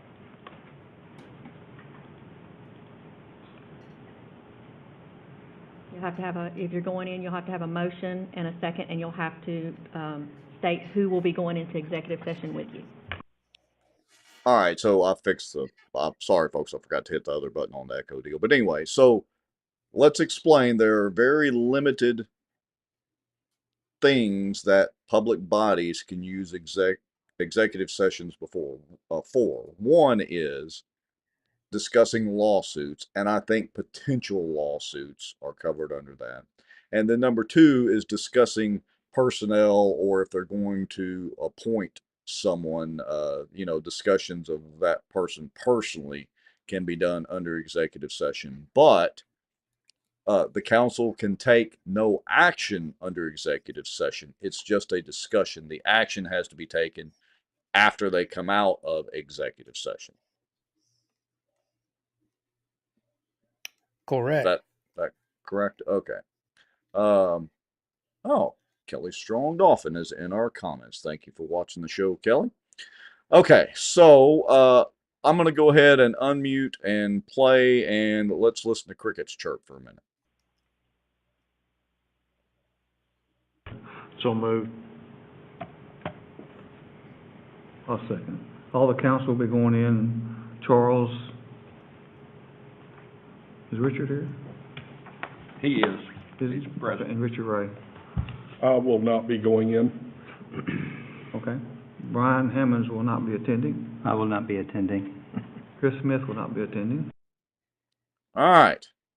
Those two are your good guys. Now, I'll say, to me, them not attending was, I don't know strategically and legally whether it really mattered, but it's making a statement that they ain't going to be a part of these shenanigans. Yeah, because my guess is that Charles and them were going to get them back there in the back and say, okay, you're all under a gag order. We're going to be sued. You can't talk about or anything pertaining to this case or what have you. And, for me, I mean, and for them to just say, you know what, we're not going back there. I mean, it is almost a vote of, it's almost like it's a vote of no confidence in Richard Ray and Charles Jacobs. Right. But you see how it drew out. Vince Maggio threw right in there. He ain't changing. He's still Good Old Boy Incorporated, just right with the rest of them. He's going to ride the good old boy horse all the way to the end. He ain't going to change. He is a follower, not a leader. All right, let's listen to the Colonel's comments, and then we'll have some comments from Wes. Here we go. I believe that any councilman who is going to be on a future council should recuse yourself from this meeting. It gives you more latitude. You don't have to participate. It'll give you an opportunity to represent your district. If you've already been involved and you've implicated yourself, then maybe you want to participate. But if you want to represent your people, it's time for Bossier City to start thinking about the people. Whoever made Wes's comment, very appropriate. You may want to seek your own legal counsel before you go to this step. I think that you absolutely should read what I read to you, because your liability is not just for the concrete that you've done so far. It could be other lawsuits. I wouldn't participate. If you don't know about what's gone on so far, why do you want to know at this point? Why would you want to collude with somebody else who may have been participating in it and may have made decisions, or maybe asked the city engineer or the mayor to do something they shouldn't have done? This should have been done by ordinance. There's no doubt. You violated your city charter. You've all read about malfeasance in office. You all know what those liabilities are. That's a criminal liability. If you discuss They this don't prior care. what we need to do in the meeting, then you violated open meetings laws. You shouldn't have done that either. So what are your liabilities? Why would you participate? I think more people should do what Mr. Hammonds has done. What it does is it gives you the power to the coming city council that if there are other liabilities, because you'll be responsible for the liabilities of other people who may be suing the city. Read your own charter. I wouldn't subject myself to that. Good points, Colonel. They need to read their own charter. Let's skip up and listen to Wes for a second. And Wes couldn't allow Colonel to outdo him. Oh, yeah. Good afternoon, West Marriott, Sobo Live, 211 Shadow Ridge Drive, Bossier City. As you step into the executive session today, which is an exception to the open meetings law, you're going to discuss the fallout from your lawyer's blunders with this private parking lot issue. But before you close the doors on the public, I urge you to confront something deeper, something else, the truth about your legal counsel. In an executive session, you can discuss the character and professional competence of the city attorney and assistant city attorney, especially as it relates to this matter. Let's be clear, everything I'm about to say is backed by evidence, public records, or court filings. Fact one, during the September 8th, 2021 council meeting, Charles Jacobs says, "I'm going to run that son of an expletive over with the Zamboni." It was right here in this chamber he said that about John Settle, who this litigation is concerning, and was reported in major media. That was on a hot mic right here in this room. Fact two, on July 8th, 2022, Bossier police were told to write a criminal citation for a crime that didn't exist. A sergeant rightfully pushed back. He said, "This puts us in a bad spot arresting someone for nothing." His supervisor replied, "The city attorney wants it. Write the ticket." Litigation followed. As you heard, it's still ongoing. Fact three, in September 2022, Jacobs illegally pulled a charter commission ordinance off the council agenda because, quote, he didn't think he had the votes. Under state law, only a majority of the council can do that, not Jacobs. He hijacked the process, and we heard about that exchange right here in this meeting, right here in these chambers. Fact four, in 2024, Jacobs' bad legal advice on the term limits petition delayed lawful action for months. The Second Circuit Court of Appeals had to order the city to do its job. Your refusal to act and his embarrassing excuses cost this city tens, if not hundreds of thousands of dollars. In fact five, just last week, Jacobs claimed he personally inspected parking lots at Bossier Power and Scott's Audio and deemed the city responsible. The city then spent hundreds of thousands in no-bid contracts to build those businesses new lots. Turns out that was a bold-faced lie.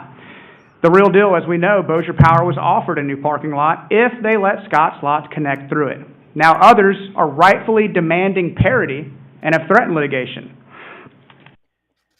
So I want to stop right there for just a second. Do you notice there was no point of order or objection when he just made that statement? None whatsoever. I'm thinking they all were gagged or are gagged to respond to Marriott. Maybe so. All right, here we go. Let's let him finish up.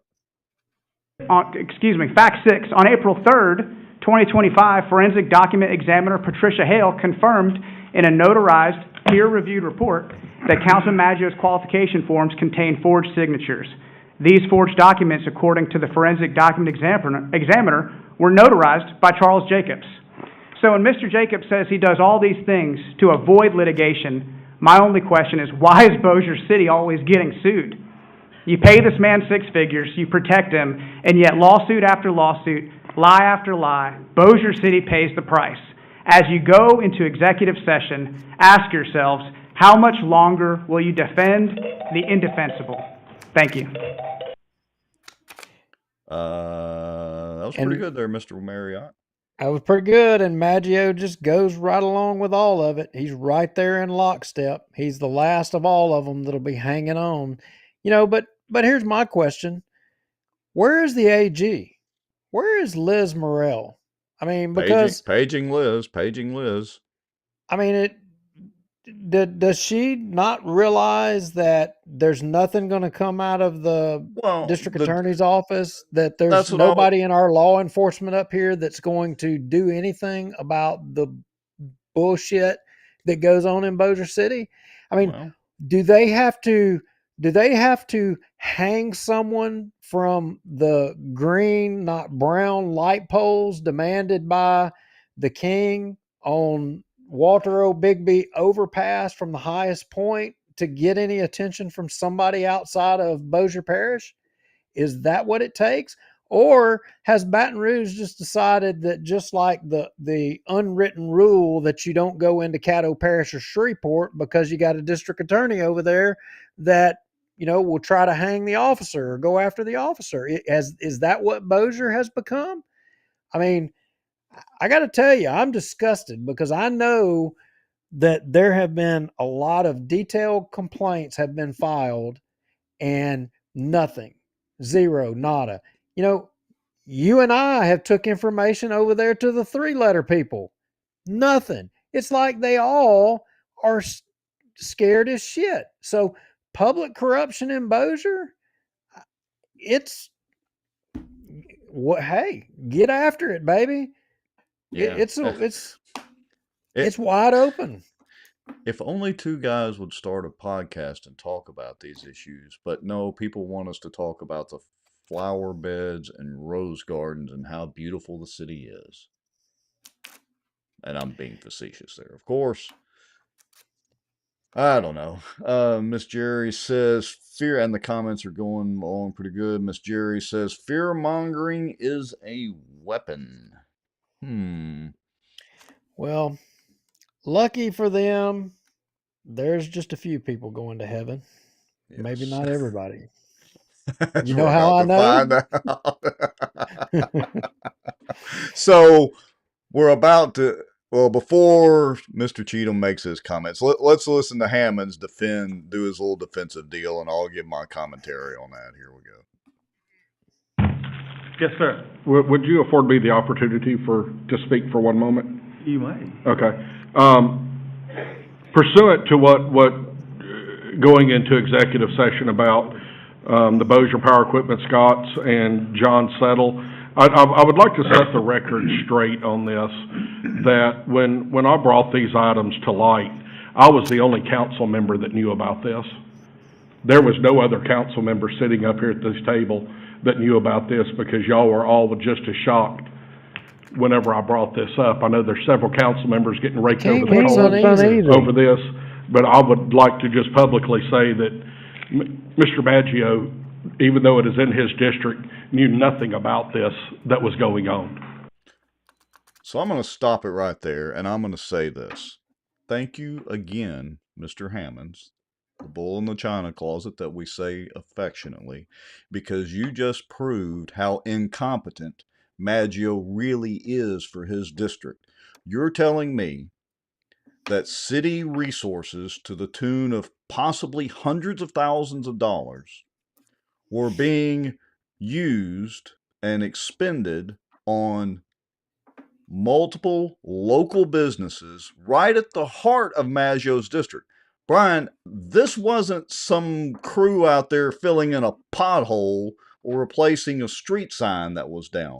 This is literally redoing the parking lots in 2 local businesses to the tune of a few $100,000, and Maggio was so incompetent he didn't even know that was going on. It was on Benton Road, for crying out loud. And I get what you're saying, Brian. I don't blame you for trying to defend Mr. Maggio. He's a fellow councilman. But you just proved the point about how incompetent he really is. How would he know, Rex? I gotta defend. Oh, I don't know. No. Maybe the construction equipment out there. Maybe he should drive by and go, "Wait, what the hell is going on?" But like Brian did. That is not on the way to his place of business and home. Which it doesn't matter. It's in the district. The sheriff's office report lists his home down there on Thompson Street at the grocery store. But I'm just saying, when he takes the overpass to Benton, he doesn't go by there. He wouldn't drive by there to even notice it. So if it's not between his house and there, he's not going to see it. Well, maybe it's because he has too many damn campaign signs in his passenger seat. He can't look out his window when he's driving. Well, there you go. Because he had a big campaign sign right there at Scott's Audio and Trim. I'm sure it was obscuring the view, or else he would have seen that. Okay. But if he drove down Benton Road towards East Texas in that part of his district, he would see the things that needed repair. You know what? That reminds me. Hang on, I gotta. And I look, want to. Val Baker's bringing up a good point. Tommy's asleep at the wheel, so I want to address this too. Yeah, you're right, Val. Tommy is at the top of the guilty pile in all this crap. And I've said over and over, Tommy's a super nice guy. Personally, like him a whole lot. Super nice. But he is absolutely asleep at the wheel while all this is going on. And I don't know. I just don't know what to say. And yeah, look, I got to say, Mr. Smith, you're catching a little heat in the comments here because, you did say that you weren't going to attend the executive session, and Smith doesn't go in there, neither does Hammonds, and that's great. But then again, you turned around to vote for an agenda item to be added that if Hammonds hadn't voted to kill it, they could have slipped that in too. And that's what you're getting excoriated in the comments. You're being a little haphazard there, Mr. Smith. Might want to address that. So, Kara says,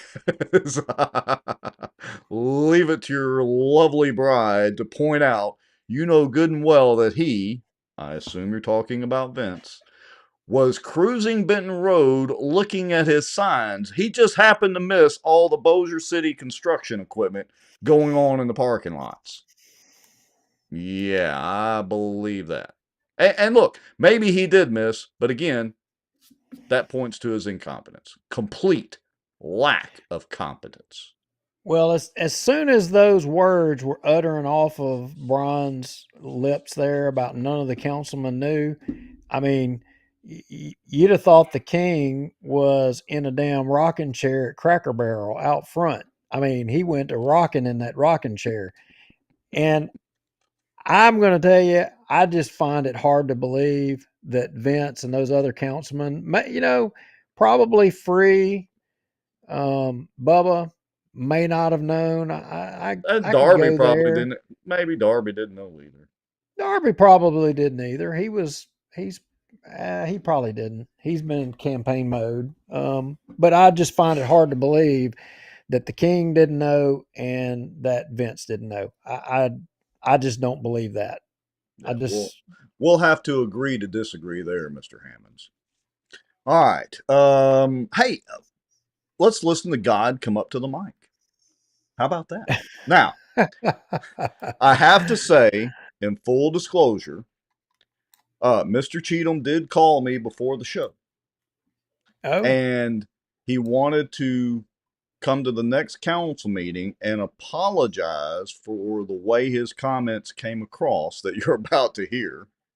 But they're going to be out of town next Tuesday. So I did inform him that there is a special council meeting at 9 o'clock in the morning. But he asked if I would please apologize on his behalf to the city councilman for how his comments came across. He's been on some medication and things that, he said he's just not necessarily himself. So as much as it pains me to do this to Bubba Don and the rest of the councilmen and even jackass Jeff Free, Mr. Cheatham did tell me to apologize live on the show on his behalf to y'all for his comments. But I gotta say, I don't completely disagree with his comments here.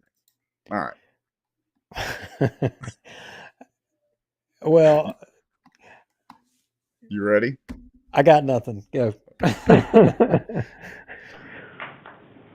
name's Ronald Cheatham, last name Cheatham. I believe all of you know what the last name is.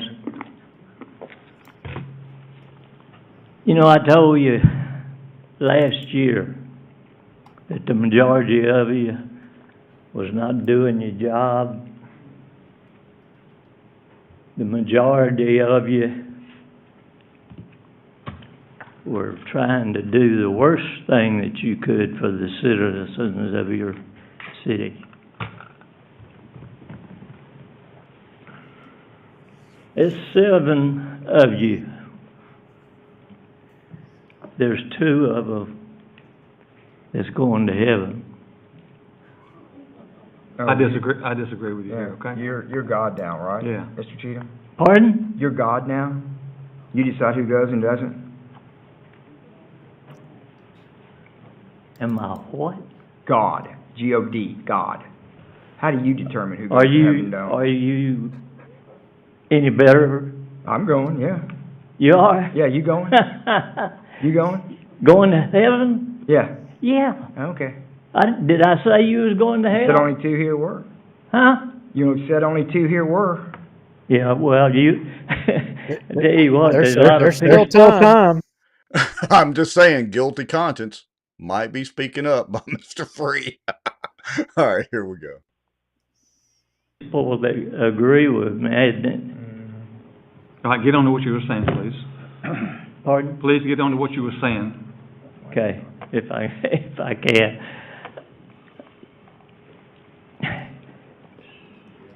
I told y'all that y'all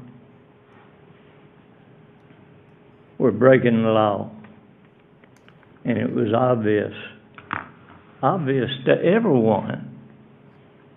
I got called, what was it, point of order. I believe you might remember that. And you're the worst one up there. Mr. Williams.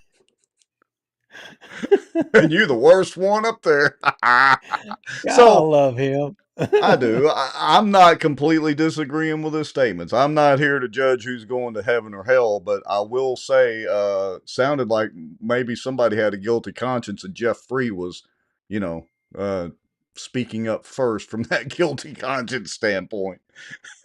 But again, Mr. Cheatham did call me, so I'm doing what he asked because he asked respectfully. He did ask that I apologize live on his behalf for how those comments came across. He's been taking some medication, and that's why he said, I don't drink. He said, that's why I might have seemed a little wobbly and drunk up there. He said, it's just the medication, and he wanted to apologize. But I got to say, again, I don't completely disagree with you, Mr. Cheatham. I appreciate him, speaking his mind. I mean, I think a lot of people agree with what he's saying. Right. So, keep going. There's a few more comments that he makes. Okay. All right, here we go. Mr. Cheatham. I'm going down, but I'm telling you, I'm ashamed of every one of you. I've got to the point to where I am sorry that I'm from this city, and it's a wonderful city. But you have turned the city around. This man right here. You're not going to talk about anybody, okay? So go ahead and sit down. We're going to go to... He didn't even know what... He knows a lot more than you'll ever He knows know, okay? now, but he didn't before. So we're done. Thank you. Sir, counsel, we haven't voted. Okay, I'm sorry. Hey, So, let me get the heck out of him. So I want to point out they were so flustered, they forgot to vote to go to executive session. I think Mr. Cheatham ended up telling Bubba or saying something to the effect, "You're going to wear that hammer."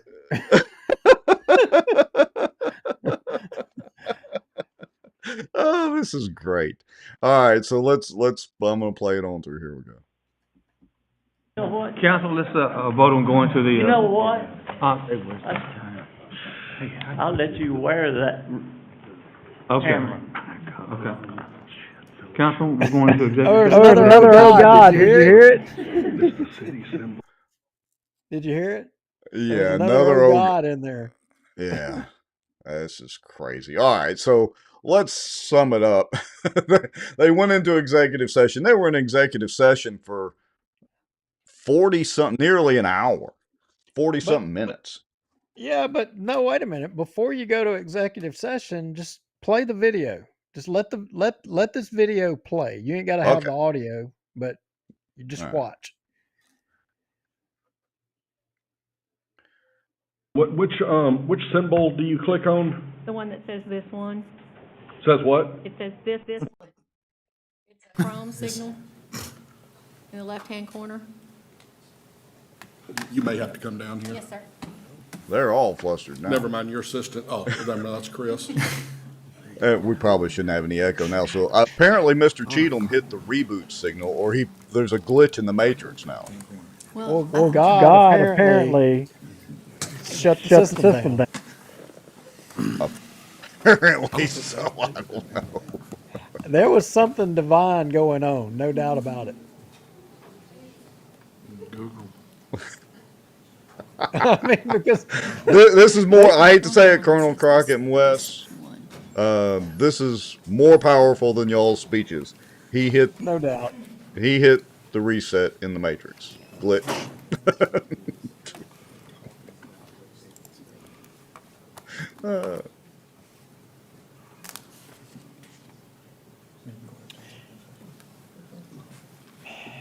Anyway. All right. I guess you got the echo fixed. Yeah, I think so.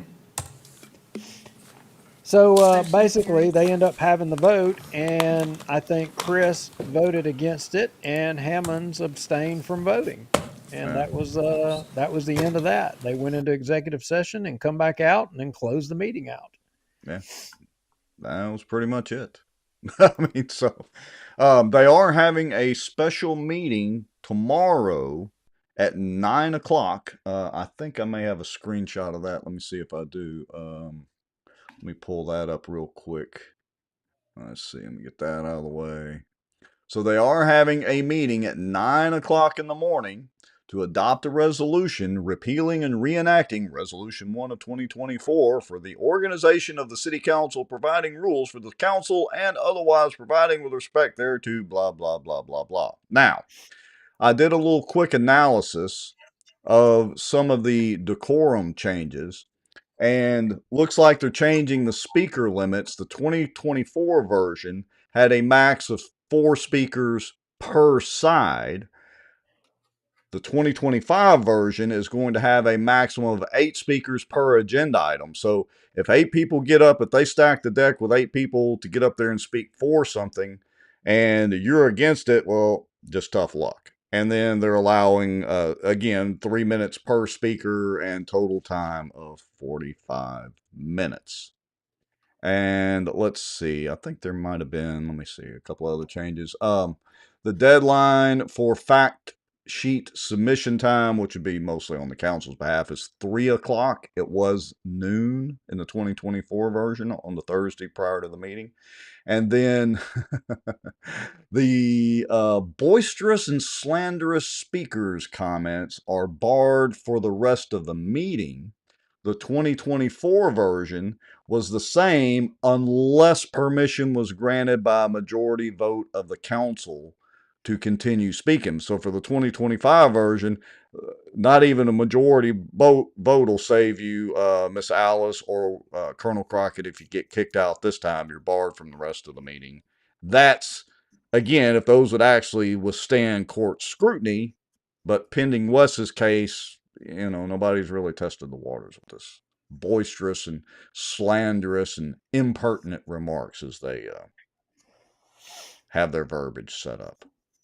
I find it interesting that they call in a special meeting to change these rules to try to render Wes's case moot, when, you know what, they could have called a special meeting to have put the people's petition on the ballot, but yet they didn't. I mean, do you remember when Vince stood up and fought for term limits then? He was fighting to get everybody the opportunity to vote on them. Remember that? Yeah, they could have done a lot of things. And I want to point out, too, that for Charles Jacobs, so Tommy, if you or Lewis watches the show, y'all may want to relay to your top moron city attorney that it does say in the new rules that y'all are trying to adopt in the morning that Robert's Rules of Order are to be followed after the rules and the city charter and state law, that Robert's rules are to be followed. Make that clear to Jacobs. As we all know, he said in an open meeting that he doesn't think they've ever adopted Robert's rules. All right, sorry, Duke. Just had to interject that. Oh no, I appreciate that one. That was a good zinger. I saw that too, and I was like, I'm not going to take that away from him. I'm going to let you have it. Can't stand it. It's like catnip. I mean, you were the one that called it out. You did go up to the mic and say, Robert's rules, huh? Yeah. So. All right. Anything else you got tonight? Oh, I am clutching my dinars and dongs tight. I'm hoping if you know, you know. Could be an interesting ride. That's all I got. I'm right, good. Yeah, I don't have much more. Hey, look, we appreciate everybody watching. We've had north of 100 folks watching for pretty much all the show. It's about half and half split between YouTube and Facebook, and we do have about 10 or 12 people, something like that, watching on Twitter or X, so we're always glad to see that. Y'all know the drill. Hey, these sponsor logos, Pelican Training and Consulting, the Ferrises, if you need any type of training or consulting, like industrial type training and stuff like that, go see them. Hey, if you need mortgage information or need a mortgage or whatever, call Kara, call Duke, reach out to us, whatever. And if you want some outdoor stuff, go check out the Outdoor News. I am desperately trying to fire that back up and get some podcasts going. If you need any tech help, holler at me. If you got any information you want to send anonymously, Proton Mail is the way to go. Make your account anonymously. No identifying information. Send it to us. We do look at that. What else, Mr. Lowry? That's it. Y'all have a good evening. Thank y'all for watching. We will be back Tuesday night, hopefully with some body cam video, but I'm not going to hold my breath. Me neither. See y'all later.